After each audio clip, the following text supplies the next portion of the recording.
నమస్తే, నేను Yogita. Welcome to సత్యాగ్రహి. ఈరోజు మన రాజకీయంలో చాలా ఇంట్రెస్టింగ్ టాపిక్, అంతకన్నా ఎక్కువగా విస్మయపరిచే ఒక ట్రెండ్ గురించి మాట్లాడుకుందాం. జనరల్గా ఎన్నికలు రాగానే నాయకులు ఏం చేస్తారు? పల్లెటూర్లలోనే కాపురం పెడతారు. ప్రచారం కోసం ప్రతి ఇంటి గడప తొక్కుతారు. కాళ్లకు గజ్జెలు కట్టి తిరుగుతారు. కానీ గెలిచి అధికారంలోకి వచ్చాక ఏమవుతుంది? దీనికి తలలు బద్దలు కొట్టుకోవాల్సిన అవసరం లేదు. కాంగ్రెస్ ఎమ్మెల్యేలను చూపిస్తే సరిపోతుంది. అసలు అధికారంలో ఉన్న ఎమ్మెల్యేలు పల్లెలకు ఎందుకు దూరం అవుతున్నారు? నియోజకవర్గాల్లో పర్యటించకుండా కేవలం హైదరాబాద్లోని తమ ఇళ్లకే ఎందుకు పరిమితమవుతున్నారు? దీని వెనక ఉన్న ఆర్థిక, రాజకీయ, పరిపాలనాపరమైన అసలు కారణాలేంటి? ఈ వీడియోలో డిస్కస్ చేద్దాం. అసలు మన ఎమ్మెల్యేలు ఎక్కడున్నారు? తమ నియోజకవర్గాల్లో పర్యటిస్తున్నారా అంటే 80% పైగా హస్తం ఎమ్మెల్యేలు నెలల తరబడి తమ సొంత నియోజకవర్గాల ముఖమై చూడటం లేదంట. ఈ విమర్శలు ఏ రేంజ్కు చేరాయంటే, మా ఎమ్మెల్యే కనిపించడం లేదు, వెతికి పెట్టండి అంటూ కార్యకర్తలే స్వయంగా వాల్ పోస్టర్లు వేసే పరిస్థితి వచ్చింది. అంతేకాదు, పోలీస్ స్టేషన్లలో ఫిర్యాదులు చేసే స్థాయికి పరిస్థితులు దిగజారాయి. ఇది కేవలం ప్రతిపక్షాలు చేస్తున్న విమర్శ మాత్రమే కాదు, స్వయంగా సీఎం రేవంత్ రెడ్డే పార్టీ అంతర్గత సమావేశంలో ఎమ్మెల్యేల తీరుపై తీవ్ర అసంతృప్తి వ్యక్తం చేశారంట.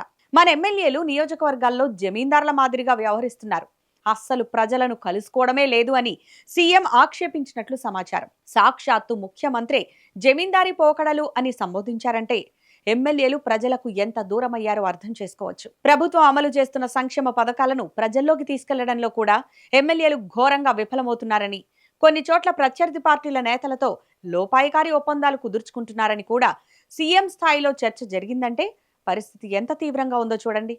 అయితే ఎమ్మెల్యేలు గ్రామాల ముఖం చూడకపోవడానికి కారణం ఏంటి? వారి వెనకేవైనా బలమైన ఆర్థిక, రాజకీయ భయాలున్నాయా అంటే లోతుగా పరిశీలిస్తే 5 ప్రధానమైన కారణాలు కనిపిస్తున్నాయి.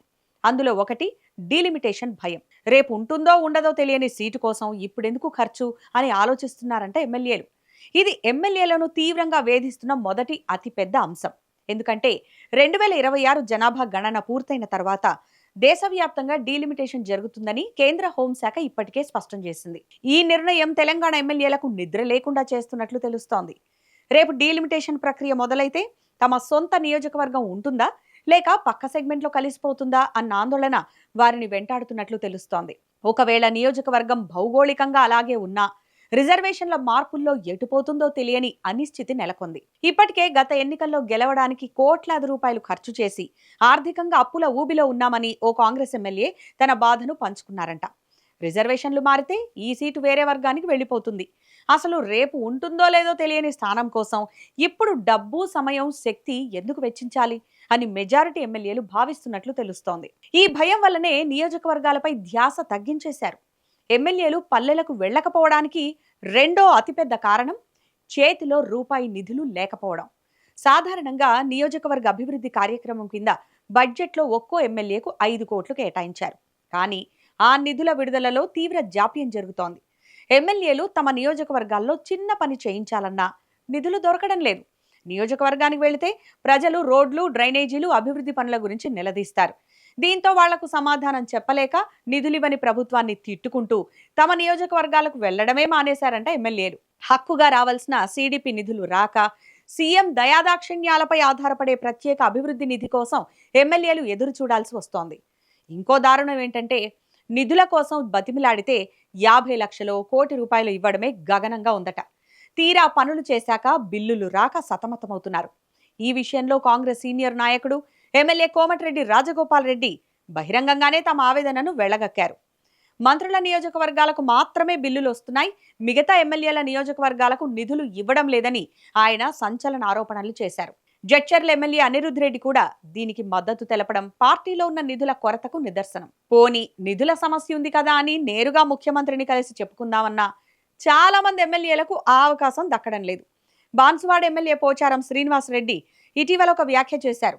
నిధుల కోసం సీఎంని అడిగితే ఆయన సలహాదారు వేం నరేందర్ రెడ్డిని కలవమని చెప్తున్నారని, కానీ వేం నరేందర్ రెడ్డికి 100 సార్లు ఫోన్ చేసినా ఆయన ఫోన్ ఎత్తడం లేదని బహిరంగంగానే మాట్లాడారు.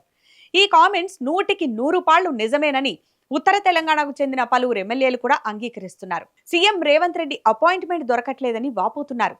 అలాగని నియోజకవర్గానికి వెళితే ప్రజల ప్రశ్నలకు సమాధానం చెప్పలేక ఎమ్మెల్యేలు హైదరాబాద్లోనే కాలం వెళ్లదీస్తున్నారు. ఇక మూడోది అత్యంత కీలకమైన అంశం, వ్యవసాయ రంగంలో ఉన్న సంక్షోభం, రైతన్నల ఆగ్రహం. ఈ వానాకాలంలో పలు జిల్లాల్లో సాధారణం కంటే వర్షపాతం తగ్గడంతో వరి సాగు గణనీయంగా పడిపోయే ప్రమాదం ఉందని అధికారులు అంచనా వేస్తున్నారు.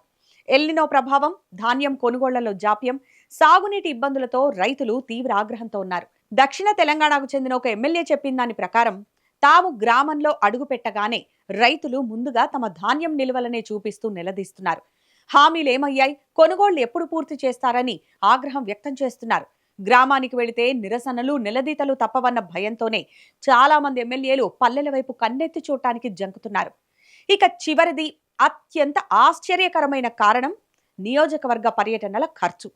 మహబూబ్ నగర్ జిల్లాకు చెందిన ఒక ఎమ్మెల్యే పంచుకున్న వివరాల ప్రకారం ఎమ్మెల్యేగా నియోజకవర్గంలో ఒక్కసారి పూర్తి స్థాయిలో పర్యటించాలంటే కాన్వాయ్, సెక్యూరిటీ, అనుచరులు, కార్యకర్తల ఏర్పాట్లు, భోజనాలు కలిపి కనీసం 5 లక్షలు ఖర్చు అవుతుందట. నెలకు 10 రోజులు నియోజకవర్గంలో తిరిగితే 30 లక్షల వరకు జేబు నుంచి పెట్టాల్సి వస్తుందంట. ప్రభుత్వం నుంచి నిధులు రావు, సొంత జేబు నుంచి నెలకు 30 లక్షలు పెట్టి పర్యటించాలంటే ఆదాయం లేదు. రేపు సీటు ఉంటుందో లేదో తెలీదు. అలాంటప్పుడు ప్రతి నెల లక్షల రూపాయలు ఎందుకు తగలేయాలి అనే ఆలోచనలో ఎమ్మెల్యేలు ఉన్నారు. అందుకే హైదరాబాద్కే పరిమితమైపోతున్నారు. మొత్తానికి చూస్తే ఒకవైపు డీలిమిటేషన్ భయం, మరోవైపు నిధుల కొరత, ఇంకోవైపు సీఎం అపాయింట్మెంట్ దొరకని పరిస్థితి, రైతుల నిలదీతలు, పర్యటనలకయ్యే భారీ ఆర్థిక భారం, ఇవన్నీ కలిసి అధికార కాంగ్రెస్ ఎమ్మెల్యేలను గ్రామాల నుంచి దూరం చేశాయి. ప్రజలు తమ సమస్యలు చెప్పుకుందామంటే నాయకులు రాజధానిలోనే ఉండిపోతున్నారు. ఇక మళ్లీ వారికి జనం ఓటేస్తారా? సమస్యే లేదు. ఇలాంటి ఎమ్మెల్యేలు రాబోయే ఎన్నికల్లో ఖచ్చితంగా ఓడిపోవడం ఖాయం. దానికి కారణం ఎవరో కూడా స్పష్టంగా తెలుసు. సో ఇప్పటికే ఎమ్మెల్యేలంతా కాంగ్రెస్ ఓడిపోవడం ఖాయమనే నిర్ణయానికి వచ్చేసినట్లే అనిపిస్తోంది.